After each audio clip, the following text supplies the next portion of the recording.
नमस्कार. ज्ञान साधना मीडियामध्ये सर्वांचं मनापासून हार्दिक स्वागत.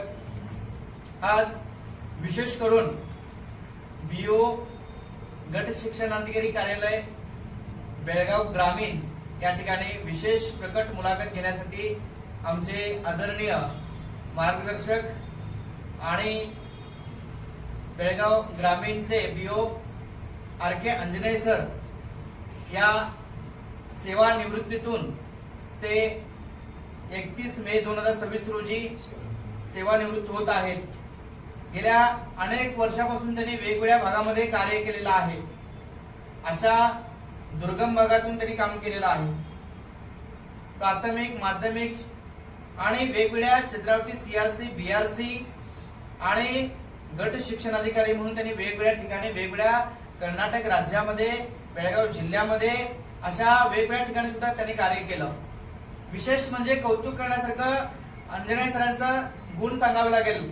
गेल्या अनेक आपल्या कारकिर्दीमध्ये अतिशय बहुआयामी व्यक्तिमत्व म्हणून त्यांच्याकडे पाहिलं जातं. विशेष करून तो सर्वसामान्य कर्मचारी असू देत किंवा शिक्षक असू देत किंवा वेगवेगळ्या प्रकारचे क्लरिकल सेक्शन असू देत, नॉन टीचिंग, टीचिंग आणि वेगवेगळ्या डी ग्रुप मध्ये सुद्धा त्यांनी चांगल्या पद्धतीने सहकार्य करण्याची भावना त्यांच्यामध्ये पाहायला मिळते, दिसून येते. खरोखरच अशी व्यक्ती आज ती सेवानिवृत्त होत आहे. आम्हाला एखाद्या टीव्ही चॅनलला, युट्यूबला किंवा माध्यमाला, मीडियाला मध्ये त्यांचं कार्य घेऊन जाण्यासाठी आम्ही प्रयत्न करत आहोत. का अशी व्यक्ती पुन्हा पुन्हा निर्माण होण्यासाठी गरजेची आहे. त्यामुळे मी ग्रामीण गट शिक्षणाधिकारी बीओ कार्यालयामध्ये आपण आलेलो आहोत. ज्ञान साधनाच्या मीडियाच्या माध्यमातून अतिशय चांगल्या प्रकारची वास्तविकता आणि समाजातली परिवर्तनात्मक घडवून आणण्यासाठी अशा वेगवेगळ्या प्रकारचे उपक्रम आम्ही दिवसेंदिवस नवीन प्रयोग घेऊन येत आहोत. अशा प्रकारचाच एक विशेष प्रकट मुलाखत आज आम्ही बेळगाव ग्रामीण ऑफिसर म्हणून ज्याने आपला सिंहाचा वाटा असेल किंवा शिक्षण क्षेत्रामध्ये त्यांचं कार्याचा ठसा उमटवलेले आर.के. अंजनेय साहेब यांच्या कार्यकिर्दीमध्ये अतिशय चांगल्या पद्धतीचं ते कार्य करून आज 31 मे 2026 रोजी ते निवृत्त होत आहेत. त्यानिमित्त त्यांच्या पुढील वाटचालीसाठी शुभेच्छाही. आणि याच या प्रकट मुलाखतीमध्ये अंजनेय साहेबांचे मनापासून मी हार्दिक स्वागत करतो. साहेब नमस्कार. यानंतर विशेष करून राणी चन्नाम्मा विद्यापीठातले सोशॉलॉजी बेळगाव ग्रामीण गट शिक्षणाधिकारी बीओ कार्यालयामध्ये आपण आलेलो आहोत. ज्ञान साधनाच्या मीडियाच्या माध्यमातून अतिशय चांगल्या प्रकारची वास्तविकता आणि समाजातली परिवर्तनात्मक घडवून आणण्यासाठी अशा वेगवेगळ्या प्रकारचे उपक्रम आम्ही दिवसेंदिवस नवीन प्रयोग घेऊन येत आहोत.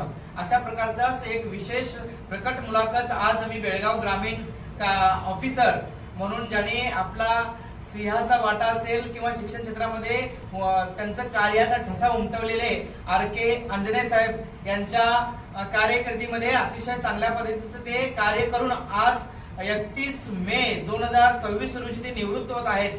त्यानिमित्त त्यांच्या पुढील वाटचालीसाठी शुभेच्छाही. आणि याच या प्रकट मुलाखतीमध्ये अंजनेय साहेबांचे मनापासून मी हार्दिक स्वागत करतो. साहेब नमस्कार.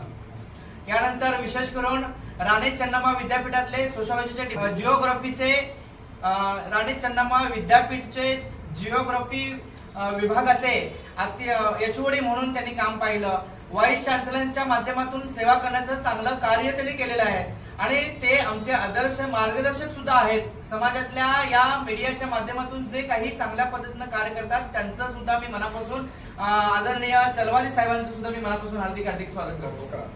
यानंतर विशेष करून या बीओ ग्रामीण बेळगावचे मॅनेजर म्हणून या कार्यालयामध्ये पदभार सांभाळतात आमचे आदर्श मित्र परशुराम कोळेकर सरांचं सुद्धा मी मनापासून हार्दिक स्वागत करतोय. तसेच खानापूर तालुक्यामध्ये दुर्गम भागामध्ये गेल्या 30 ते 35 वर्षापर्यंत त्यांनी सेवा काम केलेलं आहे. असे शिक्षक मित्र आमचे मार्गदर्शक आणि खानापूर तालुक्यामध्ये अतिशय चांगलं काम करणारे व्यक्ती म्हणून, शिक्षक म्हणून त्यांच्याकडे पाहिलं जाते. असे आदरणीय परशुराम शिंदे सरांचं सुद्धा मी मनापासून हार्दिक स्वागत करतोय. यानंतर विशेष करून आमचे मित्र बीओ बेळगाव ग्रामीण कार्यालयामध्ये अतिशय चांगली सेवा बजावणारे आमचे मित्र बडगेर सरांचं सुद्धा मी मनापासून हार्दिक स्वागत करतोय।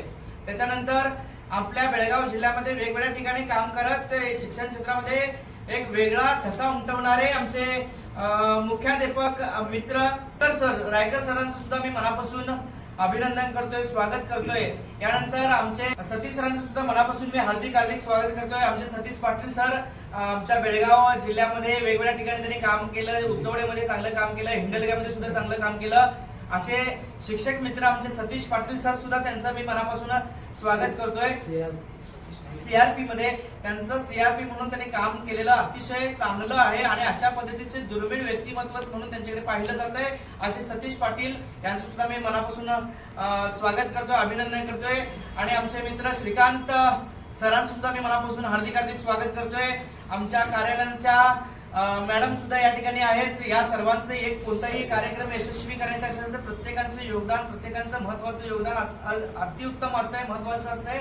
आणि म्हणून कोणतंही कार्य यशस्वी होण्यासाठी पुढे घेऊन जाण्यासाठी या सर्वांचं योगदान महत्त्वाचं असतंय सर। आणि यामुळे या सर्व ज्ञान साधनाच्या माध्यमातून सर्वांचं मनापासून हार्दिक स्वागत करतोय। आणि आज विशेष करून RK अंजने साहेबांचं विशेष कौतुक करावं लागेल, कारण त्यांच्या गेल्या अनेक वर्षाच्या साधनेतून त्यांनी कार्य केलेलं आहे। तर त्यांच्याकडूनच आपण जाणून घेऊया। RK अंजने सर, विशेष करून तुमच्या जीवन परिचयामध्ये अनेक संघर्ष पाहिलेत, अनेक समस्यांना सामोरे जावं लागलं। शिक्षण तुम्ही 12वी चांगलं काम केला आणि तुमच्या या बालपणांच्या मधील आठवणी काय आहेत सर? ನಮಸ್ಕಾರ. ನಾನು ಮೂಲತಃ ಬೆಳಗಾವಿಯಲ್ಲೇ ಪ್ರಾಥಮಿಕ ಮತ್ತು ಪ್ರೌಢಶಾಲೆಯನ್ನು ನಗರದಲ್ಲಿ ಮುಗಿಸಿಕೊಂಡು ಮುಂದೆ ಲಿಂಗರಾಜ್ ಮಹಾವಿದ್ಯಾಲಯದಲ್ಲಿ ಪದವಿಯನ್ನು ಮಾಡಿ ಕರ್ನಾಟಕ ವಿಶ್ವವಿದ್ಯಾಲಯದಿಂದ ಸ್ನಾತಕೋತ್ತರ ಪದವಿ ಪಡೆದು ತದನಂತರ ನಮ್ಮ ಶಿಕ್ಷಕರ ಶಿಕ್ಷಣ ಮಹಾವಿದ್ಯಾಲಯ ಬೆಳಗಾವಿ ಸರ್ಕಾರಿ ಶಿಕ್ಷಕರ ಶಿಕ್ಷಣ ಮಹಾವಿದ್ಯಾಲಯದಲ್ಲಿ BEd ಪದವಿಯನ್ನು ಪಡೆದು ಹೀಗೆ ನನ್ನ ಇಡೀ ಶಿಕ್ಷಣವನ್ನು ನಾನು ಬೆಳಗಾವಿಯಲ್ಲೇ ಪಡೆದಿದ್ದೇನೆ।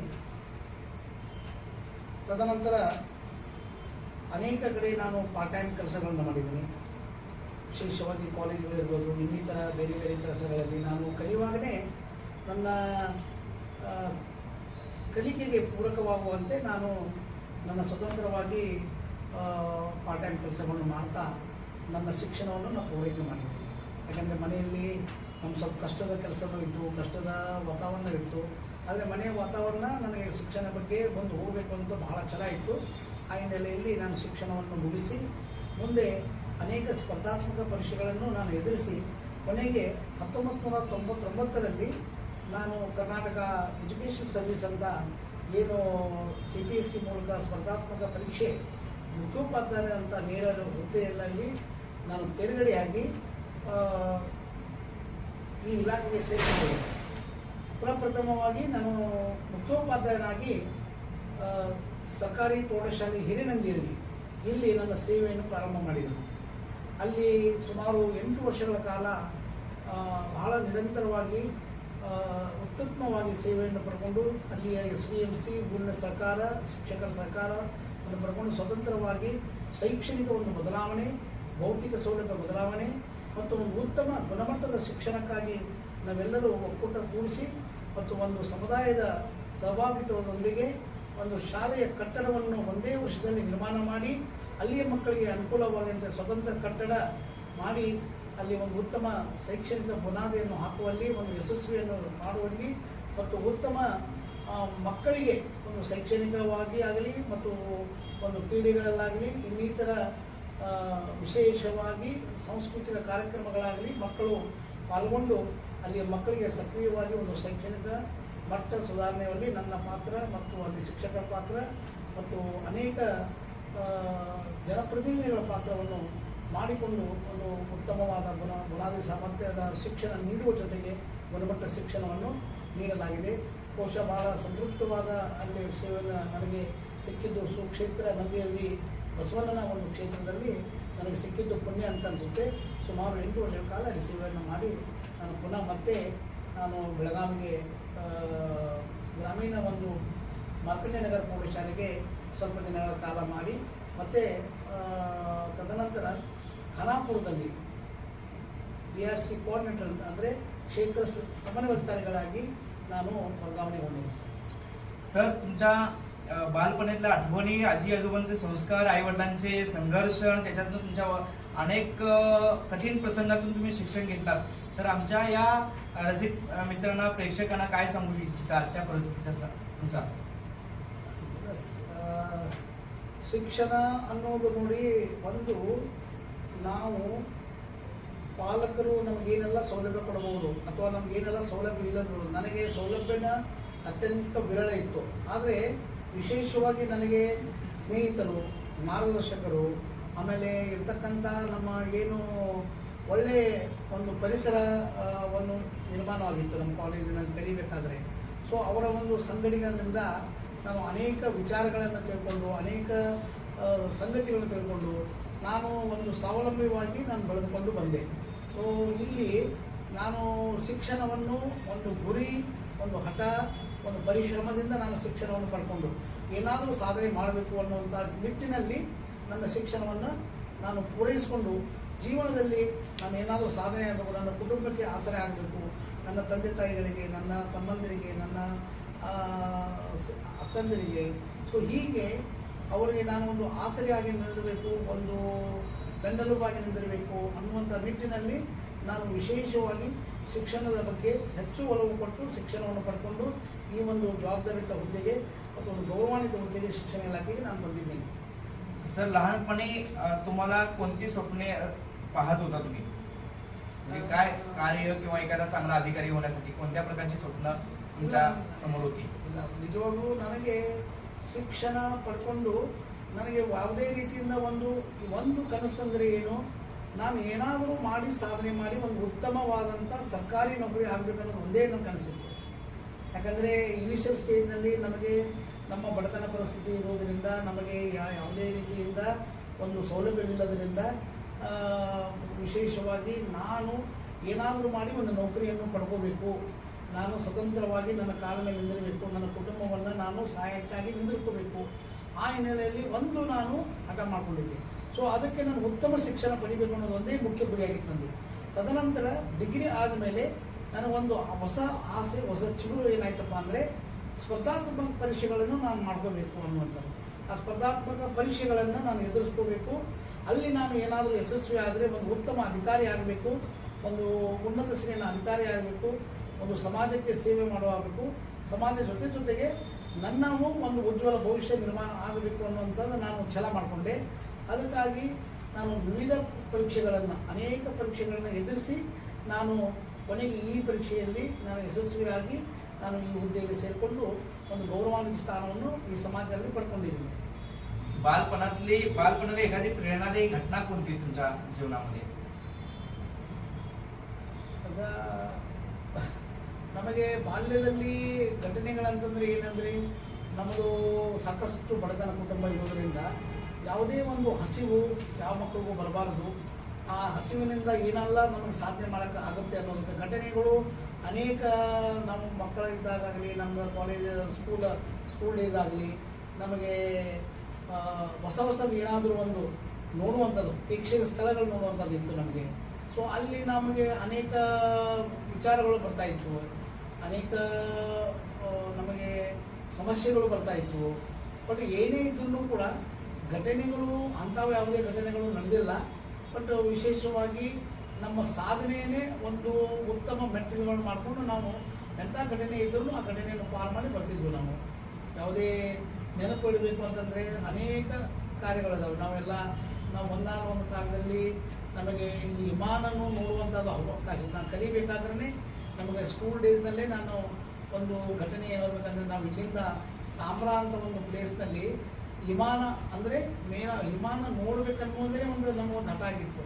ನಾವೆಲ್ಲ ಸ್ನೇಹಿತರು ಸೇರಿ ಬಾಡಿಗೆ ಸೈಕಲ್ ತೊಗೊಂಡು ಇಲ್ಲಿಂದ ನಾವು ಬೆಳಗಾವಿ ನಗರದಿಂದ 60 ಪೈಸೆ ಅಥವಾ ಒಂದು ಗಂಟೆಗೆ ಅಂತ ಸೈಕಲ್ ಪಡ್ಕೊಂಡು ಡಬಲ್ ಸೀಟ್ ಮಾಡಿಕೊಂಡು ನಾವು ನಮ್ಮ ಸಾಂಬ್ರಾ ವಿಮಾನ ನೋಡಕ್ಕೆ ಹೋಗ್ತಿದ್ವಿ ನಾವು.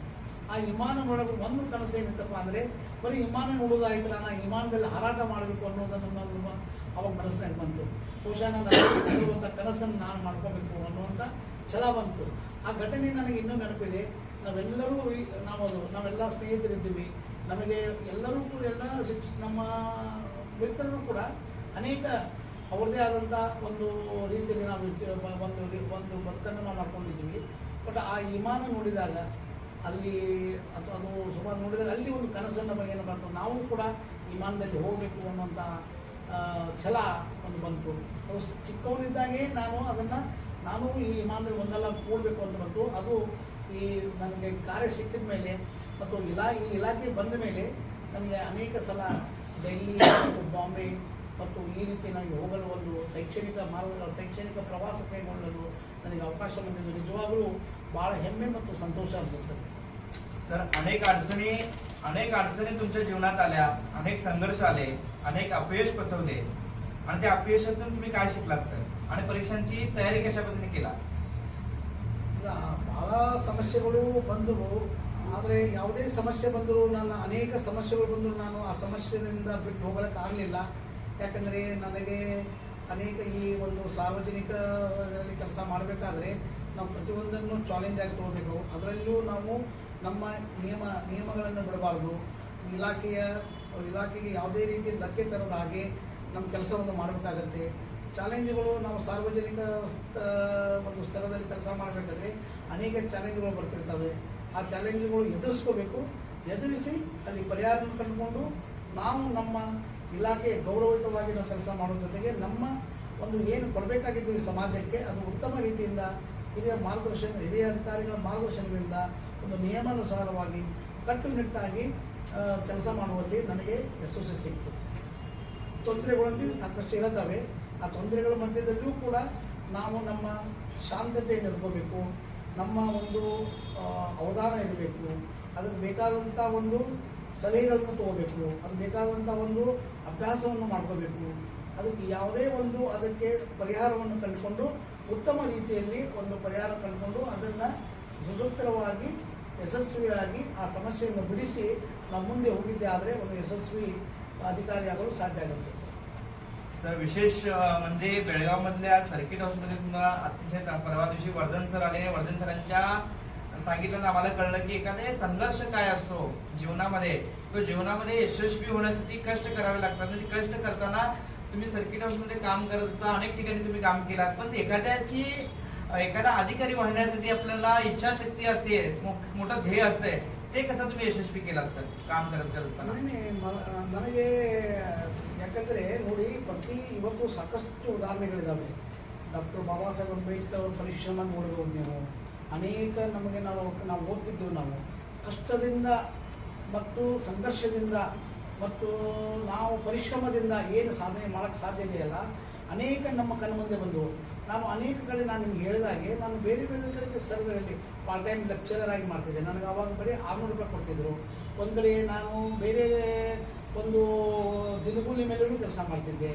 ಅದು ನೀವು ಯಾವುದೇ ಒಂದು 3-4 ಕಡೆ ನಾನು ಕೆಲಸ ಮಾಡಿ ನನಗೆ ಆದಂಥ ಒಂದು ಧ್ಯೇಯನ ಇಟ್ಕೊಂಡು ನನಗೆ ನನ್ನ ಶೈಕ್ಷಣಿಕರಿಗೆ ಏನೂ ತೊಂದರೆ ಆಗದ ಹಾಗೆ ಮತ್ತು ನನ್ನ ಮುಂದಿನ ಒಂದು ಪೂರಕವಾಗಿ ಯಾವುದೇ ಒಂದು ನನ್ನ ಕುಟುಂಬಕ್ಕೆ ನಾನು ತೊಂದರೆ ಬರದಾಗ ಹಣಕಾಸಿನ ತೊಂದರೆ ಕೊಡದಾಗೆ ನಾನು ಸ್ವತಂತ್ರವಾಗಿ ನನ್ನ ಇಚ್ಛೆಯಂತೆ ನಾನು ಕೆಲಸ ಮಾಡ್ತಿದ್ದೆ. ಅದಕ್ಕಾಗಿ ನನ್ನ ಶಿಕ್ಷಣ ನಿಂದಿರಬಾರದು ಅನ್ನೋದು ಒಂದೇ ಹಿನ್ನೆಲೆಯಲ್ಲಿ ನಾನು ಬೇರೆ ಬೇರೆ ಪಾರ್ಟ್ ಟೈಮ್ ಕೆಲಸಗಳನ್ನು ಮಾಡ್ತಾ ನಾನು ಈ ಒಂದು ಯಶಸ್ವಿಗೆ ಕಾರಣ ಆಯಿತು. ಕಷ್ಟಗಳು ಇದ್ದಾಗ ಮಾತ್ರ ನಾವು ಯಶಸ್ವಿ ಕಾಣಲು ಸಾಧ್ಯ. ಪರಿಶ್ರಮ ಇದ್ದರೆ ಮಾತ್ರ ನಾವು ಒಂದು ಯಶಸ್ವಿ ಕಾಣಲು ಸಾಧ್ಯ. ಆ ದಿಶೆಯಲ್ಲಿ ಪರಿಶ್ರಮ ಅನ್ನುವುದನ್ನು ಸತತ ಪ್ರಯತ್ನ, ಪರಿಶ್ರಮ ಮತ್ತು ನಮಗೆ ಮಾನಸಿಕವಾಗಿ ಸ್ಥಿರ ಒಂದು ಛಲ, ಒಂದು ಗುರಿ ಇವನ್ನಿದ್ದರೆ ಮಾತ್ರ ನಾವು ಏನಾದರೂ ಸಾಧನೆ ಮಾಡಲು ಸಾಧ್ಯ. ಇವನ್ನೆಲ್ಲವನ್ನು ನಾನು ಅಳವಡಿಸ್ಕೊಂಡೆ. ಸಾಕಷ್ಟು ಜನರನ್ನು ನೋಡಿದೆ. ಸಾಕಷ್ಟು ನನ್ನ ಕಾಲೇಜ್ ದಿನಗಳಲ್ಲಿ ನಮ್ಮ ಪ್ರಾಧ್ಯಾಪಕರು ಅವರ ಮಾರ್ಗದರ್ಶನ ಇರ್ಬೋದು, ನಮ್ಮ ಗುರುಗಳ ಮಾರ್ಗದರ್ಶನ ಇರ್ಬೋದು, ನಮ್ಮ ಹಿರಿಯ ಸ್ನೇಹಿತರುಗಳು ಏನು ಅಧಿಕಾರಿಗಳು ಆಗಿದ್ದಾರೆ ಅವ್ರ ಮಾರ್ಗದರ್ಶನ ಇರ್ಬೋದು. ಇವನ್ನೆಲ್ಲವನ್ನು ನಾನು ನನ್ನ ಕಲಿಯ ಒಂದರಲ್ಲೇ ನನ್ನ ಪಾರ್ಟ್ ಟೈಮ್ ಕೆಲಸ ಮಾಡ್ತಾ ಇವನು ನೋಡಿ ನಾನು ಕೂಡ ಏನಾದರೂ ಮಾಡಲು ಸಾಧ್ಯ ಇದೆ ಅಂತ ನಾನು ಬಯಸಿ ನಾನು ಈ ಒಂದು ಪ್ರಯತ್ನದಿಂದ ನಾನು ಯಶಸ್ವಿ ಆದೆ ಅಂತ ನಾನು ಹೇಳ್ಬೋದು. सर वेगवेगळ्या ठिकाणी प्राध्यापक म्हणून सेवा बजावली तुम्ही आणि एखाद्या चांगला वेगवेगळ्या अधिकाऱ्यांशी संवाद साधण्याचाही प्रयत्न केला, त्याच्यातून तुम्हाला काय नवीन शिकायला मिळालं सर? ಅಲ್ಲಿ ನೋಡಿ, ಒಂದು ಹೊಸತನ, ಅವ್ರ ವಿಚಾರಗಳು, ಅವರು ಮಾಡಿದಂಥ ಸಾಧನೆಗೆ ಅವರೇನು ಸಾಧನೆ ಮಾಡಿದ್ದಾರೆ ಅದರ ಬಗ್ಗೆ ನನಗೆ ಮಾರ್ಗದರ್ಶನ ಮಾಡಿದರು. ಅನೇಕ ಅಧಿಕಾರಿಗಳು ಇರ್ಬೋದು, ಅನೇಕ ಕೆಲವರು ಸಮಾಜ ಸೇವಕರು ಇರ್ಬೋದು ಅಥವಾ ಜನಪ್ರತಿನಿಧಿಗಳು ಇರ್ಬೋದು, ಪ್ರತಿಯೊಬ್ಬರೂ ನನಗೆ ಒಂದು ಏನು ತೋರಿಸಿದ್ರಪ್ಪ ಅಂದರೆ, ಈ ವ್ಯಕ್ತಿ ಒಂದು ಪರಿಶ್ರಮ ಜೀವಿ ಇದ್ದಾನೆ, ಇವನು ನಾವು ಏನಾದರೂ ಮಾರ್ಗದರ್ಶನ ಮಾಡಬೇಕು. ತಮ್ಮ ಕೈಲಾಗಿದ್ದ ಪುಸ್ತಕ ಕೊಡ್ತಿದ್ದರು, ಕೆಲವರು ನಮಗೆ ಮಾರ್ಗದರ್ಶನ ಮಾಡ್ತಿದ್ದರು, ಯಾವ ರೀತಿ ನಮ್ಮ ಸ್ಟಡಿ ಮಾಡಬೇಕು, ಯಾವ ರೀತಿ ಕಾಂಪಿಟೇಟಿವ್ ಎಕ್ಸಾಮ್ ಮಾಡಬೇಕು. ಹೀಗೆ ಅನೇಕ ನನಗೆ ಜನರು ನನ್ನ ಜೀವನದಲ್ಲಿ ಒಂದು ಉತ್ತಮ ಏನು ನಾನು ಗುರಿ ಮುಟ್ಟಲು ಅವರೆಲ್ಲರ ಸಹಕಾರವನ್ನು ನನಗೆ ಅತ್ಯುತ್ತಮವಾಗಿ ಅಮೂಲ್ಯವಾದ ಒಂದು ವಿಶ್ವಾಸವನ್ನು ಮೂಡಿಸಿ, ಒಂದು ಆತ್ಮಸ್ಥೈರ್ಯವನ್ನು ಕೊಟ್ಟು ನನಗೆ ಮುಂದಿದ್ದಲು ಹೇಳಿದರು. ಸೊ ಅವರ ಪ್ರೇರಣೆ, ಅವರ ಒಂದು ಮಾರ್ಗದರ್ಶನ, ಅವರು ನೀಡಿದಂಥ, ಯಾಕಂದರೆ ಆ ಒಂದು ಕಲಿಯುವ ವಯಸ್ಸಿನಲ್ಲಿ ನಮ್ಮ ಪಕ್ವತೆ ಇನ್ನಷ್ಟು ಗಟ್ಟಿಯಾಗಲು ಅವರ ಒಂದು ಸೂಕ್ತ ಮಾರ್ಗದರ್ಶನ ನಮಗೆ ಬಹಳಷ್ಟು उपयुक्त ಆಗ್ತದೆ. ಈ ಸಂದರ್ಭದಲ್ಲಿ ನಾನು ಹೇಳ್ತೇನೆ सर, अनेक अधिकाऱ्यांना किंवा अनेक महामानवांचे विचार, अनेक साहित्यिकांचे विचार, आज वेगवेगळ्या साहित्यामध्ये चांगले विचार देण्याचा प्रयत्न सुद्धा केलेला आहे. मग त्या माध्यमातून तुम्ही कशा पद्धतीनं प्रेरणा घेत गेला सर? महामानवांचे विचार असतील, संघर्षामध्ये दिले जीवन यशस्वी केले असे महामानवांचे विचार तुम्ही कशा पद्धतीनं आपल्या जीवनामध्ये यशस्वी विचार घेतला? पुढे ಮಹಾತ್ಮ ಫುಲೆ, ಸಾವಿತ್ರಿಬಾಯಿ ಫುಲೆ ಅಂತ ಈ ದೇಶಕ್ಕೆ ಪ್ರಥಮ ಶಿಕ್ಷಕರಾದರು. ಶಿಕ್ಷಣವನ್ನು ಈ ಸಮಾಜಕ್ಕೆ ಕೊಡಬೇಕಾದ್ರೆ ಅವರು ಕೊಡ್ತಕ್ಕಂಥ ಕಾಣಿಕೆ ಎಷ್ಟು ಸಂಘರ್ಷ ಇತ್ತಂದರೆ, ಈ ಸಮಾಜವನ್ನು ಉತ್ತಮ ಸಮಾಜ ಮಾಡುವಲ್ಲಿ ಸ್ತ್ರೀಯರಿಗೆ ಪ್ರಥಮ ಶಿಕ್ಷಣ ಕೊಡಬೇಕು ಅನ್ನೋದಂತ ನಾನು ಸ್ಕೂಲ್ ಡೇಸ್ನಲ್ಲೇ ಓದ್ತಿದ್ದೆ ಅದನ್ನು. ಹಾಗಾದರೆ ಎಲ್ಲೋ ಒಂದು ಕಡೆ ಬಾಬಾ ಸಾಹೇಬ್ ಅಂಬೇಡ್ಕರ್ ಅವರ ಶಿಕ್ಷಣದ ವಿಚಾರಗಳು, ಅನೇಕ ಗಾಂಧೀಜಿಯವರ ವಿಚಾರಗಳು ಮತ್ತು ಸ್ವಾಮಿ ವಿವೇಕಾನಂದರವರ ಒಂದು ಪ್ರೇರಣಾತ್ಮಕವಾದ ಒಂದು ವಿಚಾರಗಳನ್ನು ನಾನು, ಮತ್ತು ರಾಮಕೃಷ್ಣ ಪರಮಹಂಸವರ ಒಂದು ವಿಚಾರಗಳನ್ನು, ಇವನ್ನೆಲ್ಲ ನನಗೆ ನಮ್ಮ ಕಿಲ್ಲಾ ಅನ್ನುವಂಥ ಒಂದು ದುರ್ಗಾದೇವಿ ದೇವಸ್ಥಾನದಲ್ಲಿ ಅಲ್ಲಿ ನನಗೆ ಸಣ್ಣ ಸಣ್ಣ ಪುಸ್ತಕಗಳಲ್ಲಿ ನನಗೆ ಓದುವಂಥದ್ದು. ಅಲ್ಲಿ 2 ರೂಪಾಯಿ ಕೊಟ್ಟರೆ ಒಂದು ಪುಸ್ತಕ ಬರ್ತಿತ್ತು. ನನಗೆ ಬರ್ತಕ್ಕಂಥ ಒಂದು ಏನು ನಾನು ಪಾರ್ಟ್ ಟೈಮ್ ಕೆಲಸ ಮಾಡಿದ್ದು, ಆ ದಿನಗೂಲಿ ಕೆಲಸ ಮಾಡಿದ್ದು ನಾನು ಇಟ್ಕೊಂಡು ನಾನು ಅಲ್ಲಿ ಸಣ್ಣ ಸಣ್ಣ ಪುಸ್ತಕವನ್ನು ಆ ಪ್ರೇರಣೆಯಿಂದ, ಅಂದರೆ ಅಲ್ಲಿ ಅವರ ಸಂಘರ್ಷಗಳನ್ನು ಎಲ್ಲ ನೋಡ್ತಿದ್ದೆ ನಾನು. ಅವರ ಯಾವ ರೀತಿ ಈ ಸಮಾಜಕ್ಕೆ ಶಿಕ್ಷಣದ ಬಗ್ಗೆ ಆಗಲಿ, ಅವ್ರು ತೋರಿದಂಥ ಒಲವು ಬಗ್ಗೆ ಆಗಲಿ, ನನಗೆ ಒಂದು ಖುಷಿಯಿಂದ ಅದನ್ನು ನಾನೊಂದು ಪ್ರೇರಣಾತ್ಮಕವಾಗಿ ಇಟ್ಕೊಂಡೆ. ಅದನ್ನು ನಾನು ನನ್ನ ಆದರ್ಶವಾಗಿ ಇಟ್ಕೊಂಡೆ. ಸಾವಿತ್ರಿಬಾಯಿ ಫುಲೆ ಅವರದಾಗಲಿ, ಮಹಾತ್ಮ ಫುಲೆ ಅವರದಾಗಲಿ, ಅಂಬೇಡ್ಕರ್ದಾಗಲಿ, ಸ್ವಾಮಿ ವಿವೇಕಾನಂದ ಅಂತ ಮಹಾನ್ ಚೇತನ ಒಂದು ಆದರ್ಶಗಳ ತತ್ವಗಳಾಗಲಿ, ಗಾಂಧೀಜಿದವರ ಬಗ್ಗೆ ಆಗಲಿ. ಸೊ ಹೀಗೆ ನನಗೆ ಅಲ್ಲಿ ಸ್ಫೂರ್ತಿದಾಯಕ, ಅಲ್ಲಿ ಕಮಲ ಬಸ್ತಿ ಮತ್ತು ನಮ್ಮ ರಾಮಕೃಷ್ಣ ಮಿಷನ್ ಇರ್ತಕ್ಕಂಥ ಸ್ವಾಮಿ ವಿವೇಕಾನಂದರಲ್ಲಿ ನನಗೆ ಒಂದು ಸ್ಫೂರ್ತಿ ಸಿಕ್ಕಲ್ಲಿ. ನನಗೆ ಕಾಲೇಜ್ ದಿನಗಳಲ್ಲಿ ಅಥವಾ ನಾನು ಕಲಿಯುವ ದಿನಗಳಲ್ಲಿ ನಾನು ಯಾವತ್ತೂ ಹೋಗ್ತಿದ್ದೆ. ನಾನು ಹೋಗಿ ಅಲ್ಲಿ ದೇವಸ್ಥಾನ ನನಗೆ ಯಾವತ್ತೂ ದುರ್ಗಾದೇವಿ ತಾಯಿ ನನ್ನ ಆಶೀರ್ವಾದವನ್ನು ಪಡ್ಕೊಂಡು ಅಲ್ಲಿಂದ ನಾನು ನನ್ನ ಒಂದು ಸ್ಟಡಿ ಕೇಂದ್ರ ಮಾಡ್ಕೊಂಡಿದ್ದೆ. ನಾನು ಅಲ್ಲಿಗೆ ನಾನು ಹೋಗಿ ಸ್ಟಡಿ ಮಾಡಿಕೊಂಡು ಸಾಯಂಕಾಲವರೆಗೆ ಇದ್ದು ನನ್ನ ಒಂದು ಶೈಕ್ಷಣಿಕವಾಗಿ ಅಲ್ಲಿ ಬೇಕಾದಂಥವರು ಸ್ವಾಮೀಜಿಗಳನ್ನು ಮಾರ್ಗದರ್ಶನ ಪಡ್ಕೊಂಡು ನಾನು ಮುಂದೆ ಈ ಒಂದು ಗುರಿಗೆ ನನಗೆ ಅಲ್ಲಿ ಒಂದು ಮೆಟ್ಟಲಾಯಿತು ಅಂತ ನಾನು ಹೇಳಬಹುದು. सर, अपयशातून शिकलेला मोठा धडा आणि त्यामागे यशामागे कोणाचा सिंहाचा वाटा आहे असं तुम्हाला वाटतं तुमच्या जीवनामध्ये? ಎಲ್ಲ ಪ್ರಥಮವಾಗಿ ನಮ್ಮ ತಂದೆ ತಾಯಿ ಇದ್ದೆ. ತಂದೆ ತಾಯಿ ಪ್ರಥಮ ಆದ್ಯತೆ ಅಂತ ಅವ್ರಿಗೆ ಇದೆ. ಅವರು ಏನೇ ಇದ್ದರೂ ನಮ್ಮ ತಂದೆ ತಾಯಿ ಅವರ ಒಂದು ಪುಣ್ಯ, ಅವರ ಒಂದು ಪ್ರೇರಣೆ. ಅವರು ಒಂದೇ ಏನು ಹೇಳಿದ್ರು, ನೋಡಪ್ಪ ನಮಗಂತೂ ಗೊತ್ತಿಲ್ಲ, ನೀನು ಏನು ಮಾಡ್ತೀಯ, ನಾವಂತೀಯ ಅಲ್ಪ ಸ್ವಲ್ಪ ಕಲ್ತಿರ್ಬೋದು, ಆದರೆ ನೀನು ಮಾತ್ರ ಒಂದು ಉತ್ತಮವಾಗಿ ನೀನು ಎಜುಕೇಷನ್ ಪಡಿತಿದೆಯಾ, ಇದನ್ನು ಮುಂದುವರ್ಸ್ಕೊಂಡು ಹೋಗು. ಎಲ್ಲೂ ಕೂಡ ನೀನು ಎಂಥ ಕಷ್ಟ ಬಂದರೂ ನಿಂದಿರಬೇಡ ಅಥವಾ ನೀನು ಸೋಲ್ಬೇಡ ನೀನು ಅಂತ ಹೇಳಿದರು. ಅದನ್ನೇ ನಾನು ಒಂದು ಪ್ರೇರಣವಾಗಿ ಇಟ್ಕೊಂಡೆ. ಜೊತೆಗೆ ಅನೇಕರು ಬಂದರಲ್ಲಿ ನಾನು ಈ ಸಂದರ್ಭದಲ್ಲಿ ಅವ್ರ ಹೆಸರು ಹೇಳ್ಕೊತ ಹೋದರೆ ದೊಡ್ಡ ಪಟ್ಟಿನೇ ಆಗುತ್ತೆ. ಬಟ್ ಅದರಲ್ಲಿ ಕೆಲವರು ಅತ್ಯಂತವಾಗಿ ನನಗೆ ಈ ಸಮಾಜದ ಗಣ್ಯ ವ್ಯಕ್ತಿಗಳು ಅವರು. ಬಟ್ ಈ ಸಂದರ್ಭದಲ್ಲಿ ಕೆಲವರು ಅವರು ಈ ಸಂದರ್ಭದಲ್ಲಿ ಇಲ್ಲವರು, ಕೆಲವರು ಇದ್ದಾರೆ. ಬಟ್ ಅವರೆಲ್ಲರೂ ನನಗೆ ತಮ್ಮ ತನು ಮನ ಧನದಿಂದ ಅಂದರೆ ಅವರು ಪುಸ್ತಕದ ರೂಪದಲ್ಲಾಗಲಿ ಹಣದ ರೂಪದಲ್ಲಾಗಲಿ ಅಥವಾ ಶೈಕ್ಷಣಿಕ ಬೆಳವಣಿಗೆ ಆಗಲಿ ಈ ಮಗು ಒಂದು ಉತ್ತಮ ಒಂದು ಭವಿಷ್ಯ ಅದೇ ಅನ್ನುವಂಥ ನಿಟ್ಟಿನಲ್ಲಿ ನನಗೆ ಒಂದು ಪ್ರೀತಿಯಿಂದ ಮತ್ತು ಒಂದು ಸಾಮಾನ್ಯವಾದ ಒಂದು ಏನು ಪ್ರೇರಣೆ ಕೊಡಬೇಕು ಅನ್ನುವಂಥ ನಿಟ್ಟಿನಲ್ಲಿ ಅವನ್ನೆಲ್ಲರನ್ನೂ ನಾನು ನಡೆಸ್ತೇನೆ. ಅದು ಒಂದು ಕಾಲೇಜ್ ಮಹಾವಿದ್ಯಾಲಯ, ಲಿಂಗರಾಜ್ ಮಹಾವಿದ್ಯಾಲಯದಲ್ಲಿ ಅನೇಕ ಪ್ರೊಫೆಸರ್ಗಳು ನಮಗೆ ನಾವು ಕಾಂಪಿಟೇಷನ್ ಎಕ್ಸಾಮ್ ಮಾಡ್ತಿದ್ರೆ ಮಾರ್ಗದರ್ಶನ ಮಾಡ್ತಿದ್ರು. ಅಲ್ಲಿ ಇರ್ತಕ್ಕಂಥ ಗ್ರಂಥಾಲಯದ ಪಾಲಕರಾಗ್ಬೋದು, ಅವರು ಅನೇಕರು ಕೂಡ